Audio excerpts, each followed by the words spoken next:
వాళ్ళతో ఎన్నో వార్తలతో నింపబడి ఉంది. మీ మనసు దేంతో నింపబడి ఉందని ఈరోజు చాలా సింపుల్గా చెప్పచ్చు. మీ యూట్యూబ్ ఓపెన్ చేయండి. సింపుల్. నీ యూట్యూబ్లో వచ్చే ఫీడ్లు ఏంటో చూడు. ఎందుకంటే యూట్యూబ్ స్ట్రాటజీ ఏంటి? గూగుల్లో నువ్వు వెతికేది, ఇన్స్టాగ్రామ్లో నువ్వు వెతికేది, అమెజాన్లో నువ్వు వెతికేది, నువ్వు ఎక్కడ ఏదైతే వెతుకుతావో అదే వస్తుంది. కొన్నిసార్లు అంటారు, ఏంటండి యాడ్స్లో ఏదో పిచ్చి పిచ్చి వస్తున్నాయండి అంటే, అయ్యే మేము పెట్టే కాదు, పలానా యాడ్లు రావాలని మాకు చాయిస్ ఉండదు. యాడ్లు వచ్చేటప్పుడు నువ్వు ఏదైతే నీ హిస్టరీలో సర్చింగ్లో ఉన్నావో ఆ క్యాచ్ మెమరీయే నీకు యాడ్స్ రూపంలో చూపిస్తాడు. ఇది నీకు ఇంట్రెస్ట్ ఉందా అయితే ఇది నీకు చూపిస్తా, ఇది నీకు ఇంట్రెస్ట్ ఉందా అయితే ఇది నీకు చూపిస్తా. ఈరోజు మీ జీవితము దేనితో నింపబడి ఉంది? ఏంటి వెతుకుతున్నారు చూస్తానికి? ఏంటి కోరుతున్నారు? ఏంటి ఆశిస్తున్నారు? దేవుని వాక్యం వింటున్న మనము ఒకసారి వాక్యం వినేటప్పుడు పరీక్షించుకోవాలి. నిజంగా నేను ఏంటి వెతుకుతున్నా? దేంతో నింపుకుంటున్నా? నా జీవితాన్ని దేంతో నింపుకుంటున్నా? ఈరోజు తాత్కాలిక సంబంధమైన కార్యాలు, క్షణమాత్రం ఉద్రేకాలతో కూడిన కార్యాలు, లోక సంబంధమైన కార్యాలు. దేవుని వాక్యం లేదు, దేవుని వాక్యం చదువుతాం లేదు, మన కళ్ళుతో దేవుని వాక్యం చదువుతలేదు. ఎవరైనా చెప్తే వింటానంటున్నావు? లేదు లేదు లేదు. ఎప్పుడు చెప్తారు కదా, విన్నదానికన్నా చూసి చదివింది ఎక్కువ జ్ఞాపకం ఉంటుందంట. వీటి రెండుకి మించేది ఇంకోటి ఏంటంటే, చూసి రాసి చదివినది లైఫ్ టైం గుర్తుంటుందంట. ఈరోజు మీరు దేవుని వాక్యాన్ని చదువుతున్నారా? దేవుని వాక్యాన్ని రాస్తున్నారా? మా తల్లిగారు అయితే చిన్నప్పటి నుండి మాకు క్రమశిక్షణ పెట్టేవారు.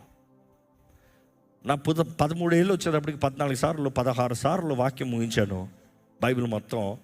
అందులో 8 సార్లు కేవలం రాస్తామే. బైబిల్ అంతా రాయాలంటారు. రాసి రాసి రాసి రాసి మరలా చదివి ఒక్కొక్కటి కంటత.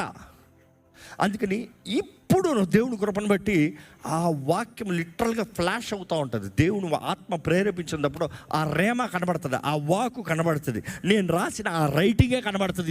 ఇదిగో ఈ మాట. ఈరోజు చాలామంది పరిశుద్ధాత్మలు నాతో మాట్లాడాలని ఆశపడతారు, కానీ పరిశుద్ధాత్మతో స్నేహం లేదు, సమయం లేదు. We are so filled with many. ఈరోజు చూసినంత కావాలి, చూసినంత కొరాలి.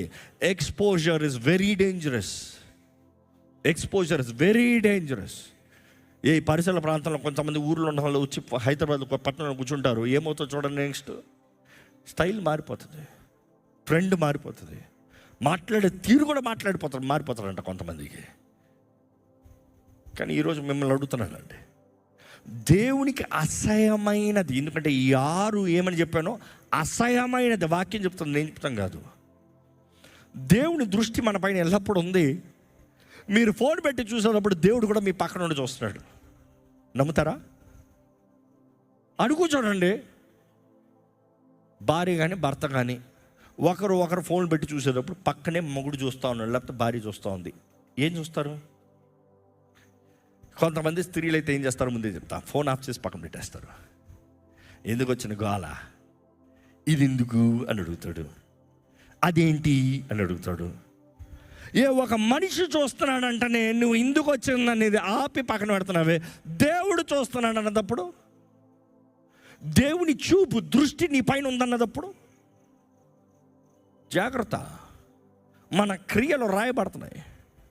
దేహంతో జరిగించే ప్రతి కార్యం అంత మాత్రమే కాదు, నోటితో మాట్లాడిన ప్రతి వ్యర్థమైన మాట రాయబడుతుందంట, లెక్కప్ప చెప్పాలంట.